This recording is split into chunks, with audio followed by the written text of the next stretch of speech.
Welcome back, everybody, to your daily update on the state of the Malazan Empire. And we're gonna wrap up book 1 of Reaper's Gale today, because that's exactly where I am. I just finished reading book 1, and I'll start reading book 2 tomorrow. So let's get into that kind of thing and talk a bit more about gods, crippled and not so crippled, and a lot of other stuff. So yeah, let's go. Cheers.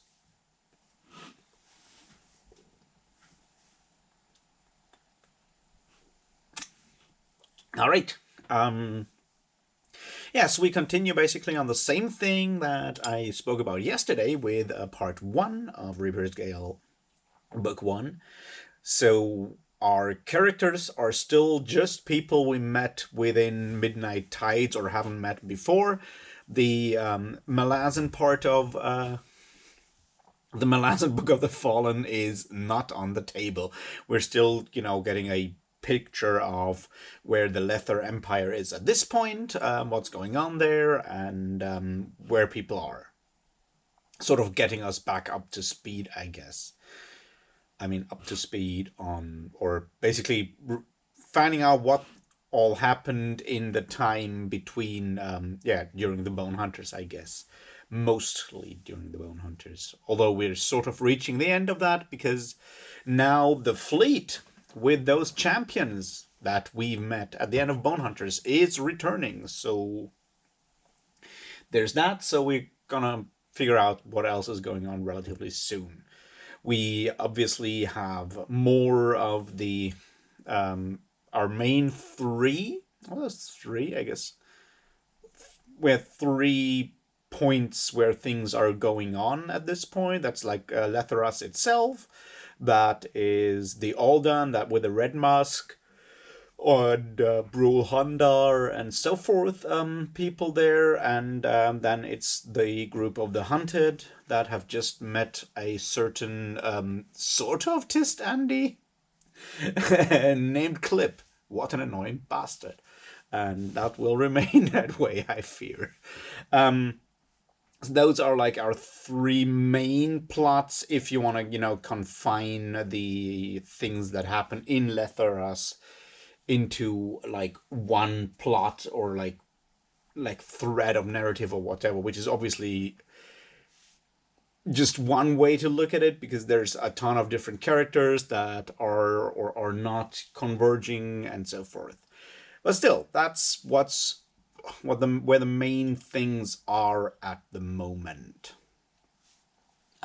So what do we see?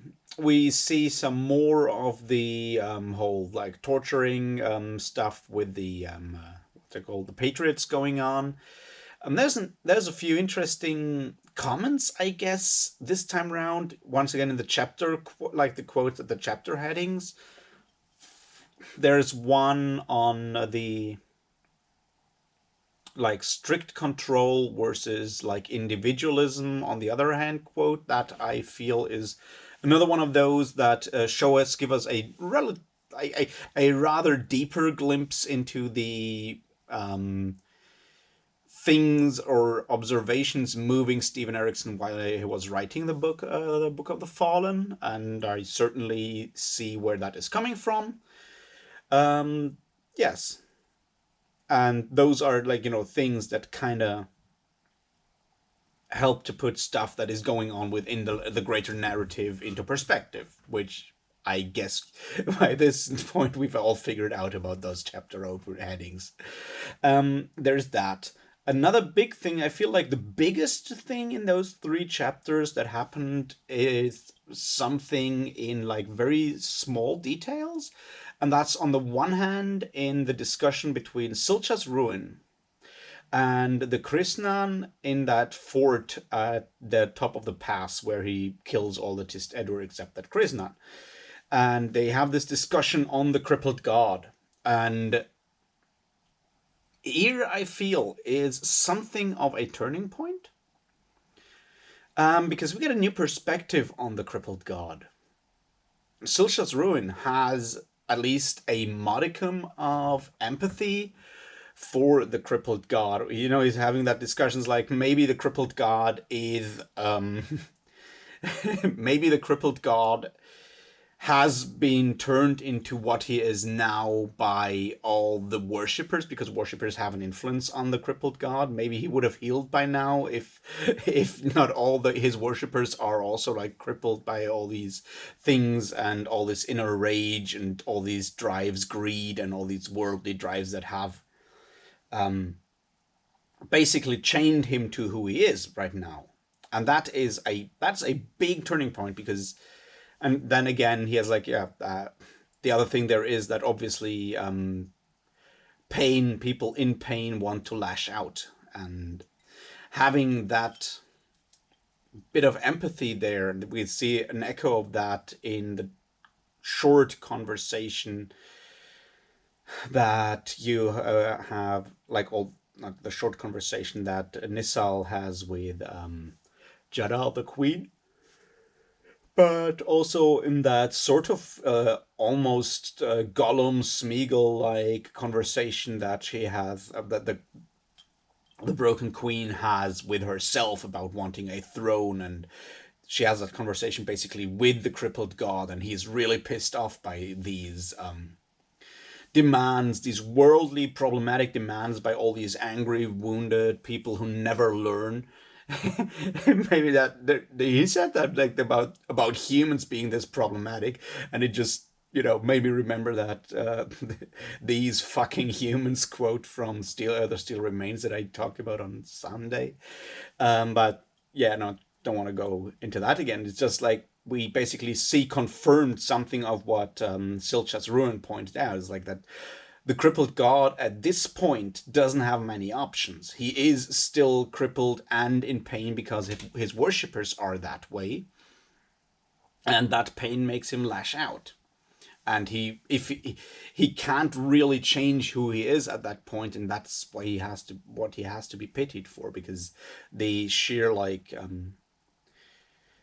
the drives and the issues and the brokenness of his followers, who have moral choices, at least up to a point. You know, we've spoken before about these questions of how much agency people, like broken people in these painful circumstances, have. But for example, someone like that queen had a lot of choices, a lot of agency that brought her to the place where she is now. That she is still holding on to that like drive or will to power or greed, basically. Now you can obviously go one level back and think about whether, or at least not whether, but how much of that was like basically because she is born in Lethargus, and in Lether, and the drive for power and drive for wealth is inherent in that society. So you can certainly look at that. Yeah, but anyway, I feel that this is one of those things that are very, very important, because maybe we've seen something before about that and I have just ignored it because I'm an idiot. But I feel that that might just be the first time that someone actually lays out the option that the crippled god doesn't want to be the kind of person he is at the moment, because and his basically has been kept wounded by his followers. That's just, you know, I feel a very important point there that we need to talk about some more later on, I guess. So yeah, there's that, and I wanted to point that out some more. So what else do we have? Another like scene that I found extremely moving in a way, and one that really shows us is important for that debate on colonialism and imperialism in a way, is the scene before Red Mask, like when Red Mask and his followers steal that herd from that Lether outpost, and we have the perspective of that boy. That is really important there. The fact that, like, that for those indebted. They're still indebted, which basically means slaves, but debt slaves, basically. Um, that for those people working there on the outskirts of the empire has been a huge improvement, right? They have suddenly they have more freedom. They get out of all of the squalor of these huts and like the barracks and shit where they lived before, all the filth and all of that. They're suddenly out in the fresh air. They're doing something that feels more productive and seem to start getting upwards. Like they feel more optimistic and all of that. Just like the sheer idea of freedom has sort of come back to them. And it obviously has come back to them because they are taking part in the enslavement and destruction and genocide of another people, which is the really brutal on other end of that. And then that boy still dies brutally because of that whole herd theft and attack by the Kachin Jamal. So that's I feel is a very important scene there, because it shows us that even for someone even if you acknowledge the overall fact that colonialism and imperialism and expansionism are terrible because they lead to genocide and the enslavement and destruction of cultures of all kinds of people, which they absolutely do. And I'm not going to defend colonialism here. But the side that you need to understand is that I guess that not that you need to understand, but something that we need to take into consideration there is that not everyone pushing for expansion, pushing for these colonies, not everyone there is master stroking mastermind sitting somewhere counting coins. Those are certainly in there, and they're absolutely abhorrent. But the people on the ground there are there because of because of economic need that is much more close to like actual survival, right?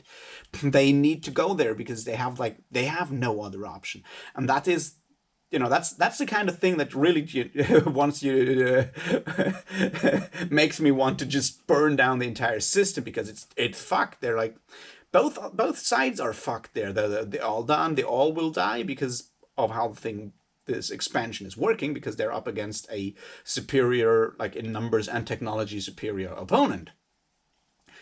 And and that's a huge crime and an injustice and absolutely wrong. And that's objectively the case. On the other hand, the people doing that on the ground, or at least the people, not the actual military, but the people on the ground working there, actually need to do that and for them it's an actual huge improvement. And then, yeah, you need to figure out how that all can be worked out on a moral level. And the sad answer is, I guess, it can't, as long as that society is a society driven by eternal growth, and like the need of eternal growth and expansion because of the way they have built their capitalist society. And we need to call it capitalist because that's just what it is. So that's something to keep in mind there, I feel, because it's shown in this way, because that boy did nothing wrong at all, and he still died. And I mean, yes, he did something wrong here because he was part of that expansion that destroyed the all, or will destroy the all, or is destroying the all, or whatever you want to use, what kind of tense you want to use there. But that's exactly the point. There is he as a person can be innocent in a way, because he has no choice, no choice. And choice is something important for moral judgment, because if you don't have a choice, and the only choice is to not do it by exiting your existence, that's not a choice. I mean, I'm not gonna go there, but you know what I hope you know what I mean. The point is, he's taking part in a huge crime, but he himself is absolutely innocent. His sister is also obviously absolutely innocent, and the fact that taking part in that crime is actually was definitely the best thing that ever happened to his family. And it ends with him dying, and it's like he was glad that he actually got to see the wide open steppe and the wide open sky. And that's so fucking sad. That's so fucking sad. You sit there like, yeah. If it makes him glad that he got the chance to see that as a 16-year-old, 15, 16-year-old boy, how fucking sad is that, right? If that is the thing that made him happy, and he then dies, that's, I don't know. Once again, I feel that's an important thing to look at there. The other big thing that we need to look at is the All, Red Mask and the All, him taking over that clan, and the whole question of tradition versus change is definitely one part of it. The other big thing there is, and I'm not sure how much, well, it's reasonable. The point is individual greed being very much a driving force when it comes to the destruction of groups of people, of countries, of people, of tribes in this case. That's the thing. Individual greed is something that has a large part in that. We see that with that former chief of the All. We see that on the other side with the Factor in Dream, Letter Anect. Those two people are basically destroying the All between them for personal greed. One of them is obviously very conscious about it. The other maybe not so much, because it depends on how much self-deception is going on there, or was going on there. But with the detail of him before that murdering his father and stuff like that, he comes across as a lot of a villain and almost a bit too cliche. But then there's not too many of those cliche villains within the Malazan Book of the Fallen, and unfortunately, reality has given us enough of these greedy people, so it's not unrealistic or anything. So yeah, there's that, and I felt that's important to look at that part as well.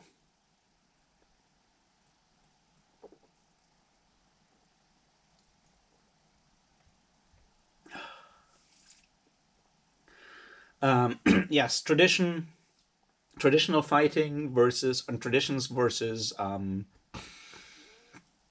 necessary change to be able to survive. That obviously is one of those big things that are like one of these questions that are very, very difficult to answer, if they're answerable at all, by anyone who is not in that situation. That's the problem there. It's like, how much of your culture do you need to change? Can you change before you lose your culture? And that's a very individual question. It's like, how much do you need to change, or how much can you change in your actual behavior before you feel you're no longer yourself? Because that's what it boils down to. Because there is no one who can determine what makes you a specific person apart from yourself. And if your heart of hearts, you still feel like someone from a specific background, even though you have left most of the traditions behind, then no one can take that away from you. Now, obviously, within the kind of like society that we have, with the All there being, a rather traditional clan society with the shamans, and like the structure obviously has a more rigid control on what it means to be an All, which bits you can take, you can give up, and which bits you can't give up. So we see that, for example, with Red Mask, when he decides that the idea of a death knight, that ritual, that rite of passage into adulthood, which is incidentally like the same thing that we have seen, is the same thing that the Seti obviously use, which we got in that Igatan flashback scene from Korik.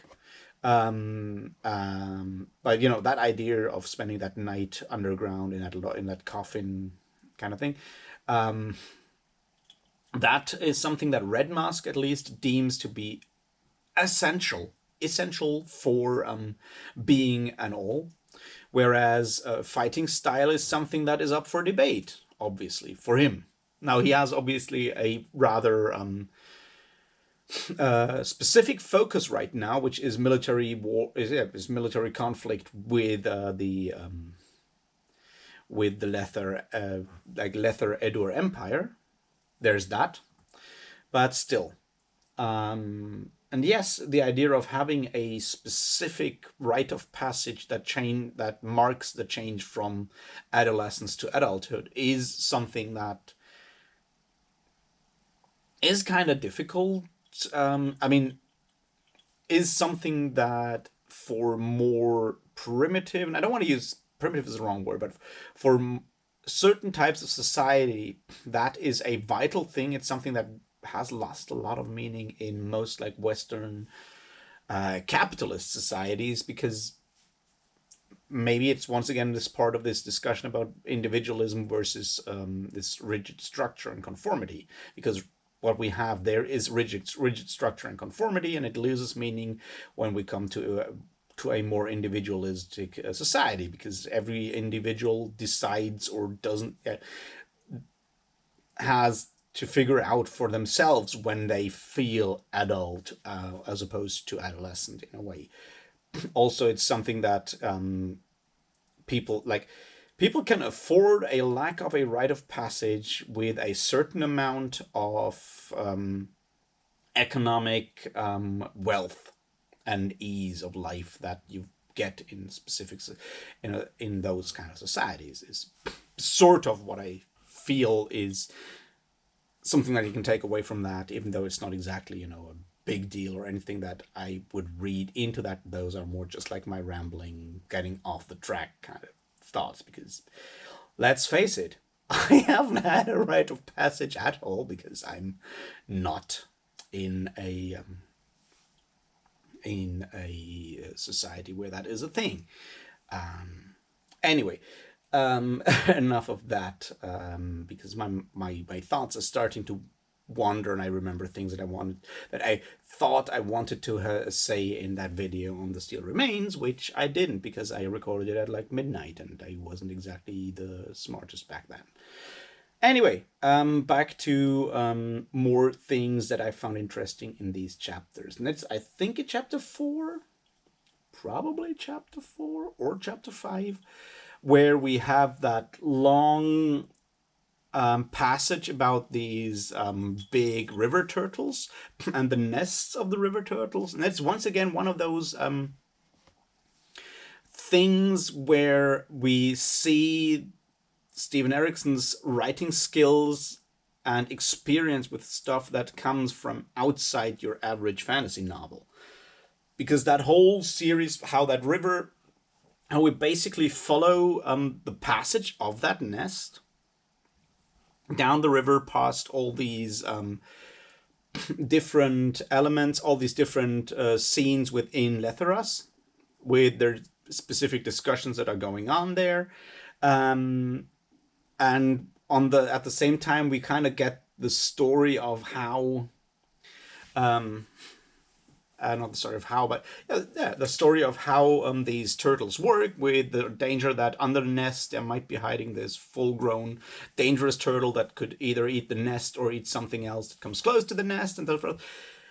It is a metaphor in a way for what is going on in this story with the Lether Empire right now, or the world at large right now, but it's also in this physical, visual way, ties together these different scenes. It's once again one of those things where I feel you can really easily,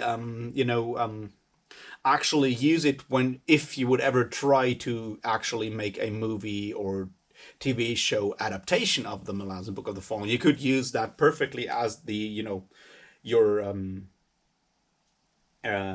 overarching visual, where you follow that nest on the river with your camera, and then you always blend into these scenes of people at the riverside, and then you might blend back into you fade over into the nest, and then you go back and do these crossfades and stuff like that. It ties together the narrative, it ties together the scenes on the map in a visual way, while still managing to be a metaphor, which is obviously cool because yes, rivers have been used as metaphors ever since we started using metaphors, I suspect. But Stephen Erickson manages to use the river metaphor and add another one to it with that nest and turtle thing on it. So that's just cool. What else? Well, I feel we can sort of leave it at that. I mean, we see more explicitly how both sides are scheming to get rid of the emperor or take advantage of the emperor. And by both sides, I obviously mean the chancellor, Triban Gnol, connected to the lethargus, like the machine, basically. Let's call him the lethargus machine with the patriots and the liberty consign. Luckily, I now remember that the guy from the Liberty Consign is called Rotos Hivana, so there's that. And on the other hand, you have obviously Hanan Masag and his Kariznan and some other presumably more connected to Stedor who also try to get rid of Rulad or use Rulad, which once again, I feel bad for Rulad most of the time. He's not the kind of person I would like to hang out with, not even as a kid, but I do feel bad for the guy because, yeah, it's just shitty what happened to him. Anyway, so we have all of that. We have them foreshadowing of Icarium's stuff going on. There's another thing that might be interesting, and that's Rotos Hivana's obsession with the machine bits he finds and the other machine bits and that other engine that is found in that inn that they got and Bug was looking at. And those, like, I mean, who are our foremost machine builders within the Malazan world that we know of? There's basically three. There's Samar Dev. There are the Kachane Naruk. I mean, I think at this point we actually know that they're called Kachane Naruk when they have short tails, like the short tails that are in love with machines. And then there is Icarium. Now the question is, who built the machines in Lethargus? I think we can rule out Samar Dev, but whether it was Icarium and he was actually there before, or it was the Jamal / Kachane Naruk, we'll need to figure that bit out in the future, I guess. So yeah, there's that, and I think that's enough for today. I'll get into book 2 tomorrow, and then there'll be the weekend with weekend stuff. Until then, have a great Thursday evening, and I'll talk to you tomorrow. Cheers.